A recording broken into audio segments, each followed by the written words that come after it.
দুর্গাপুরের সিটি সেন্টারে নন্দলাল বিথিতে এক উচ্চশিক্ষায় ভর্তি হওয়ার পরীক্ষায় প্রস্তুতির কোচিং সেন্টারকে ঘিরে তুমুল বিক্ষোভ। দুর্গাপুর সিটি সেন্টার ফাঁড়ির পুলিশ যখন প্রতিষ্ঠানটির মালিককে আটক করে নিয়ে যাচ্ছিল, তখনই ক্ষুব্ধ অভিভাবকদের মুখে ওঠে চোর চোর স্লোগান।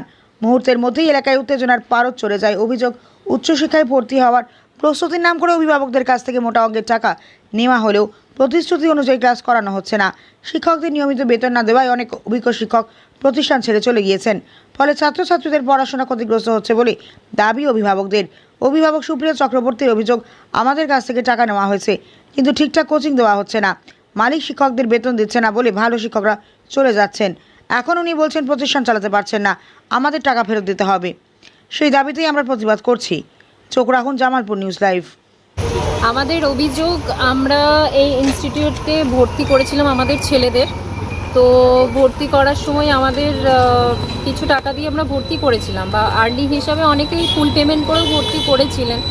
এবারে সেক্ষেত্রে আমরা আজকে রিফান্ড চাইছি, কেননা এই ইনস্টিটিউটটা আর উনি বলছেন চালাতে পারবেন না। যিনি খুলেছিলেন তিনি বলছেন এই মুহূর্তে আমার পক্ষে এটি চালানো সম্ভব নয়।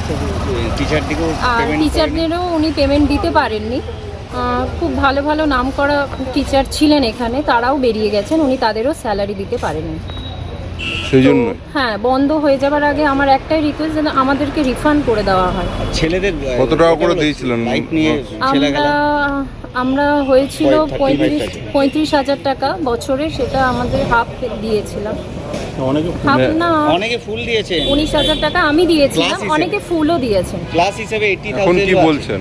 আমার ছেলে যেহেতু 8-এ পড়ে, এবারে 9-এর আলাদা রয়েছে।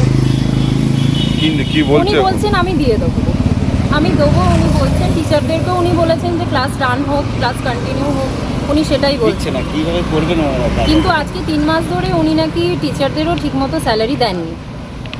এবারে সেই সব শুনেই আমরা এসেছিলাম যে হ্যাঁ, আমাদেরকে যদি রিফান্ডটা দিয়ে দেয় তাহলে আমরা অন্যত্র ব্যবস্থা করব আমাদের ছেলেদের। কারণ পুরো তো ধরুন সায়েন্সের ওপরে বেস করে আমরা এখানে ভর্তি করেছিলাম। ঠিক আছে, আমার বলার। আপনার নাম? আমার নাম সুপ্রিয়া চক্রবর্তী।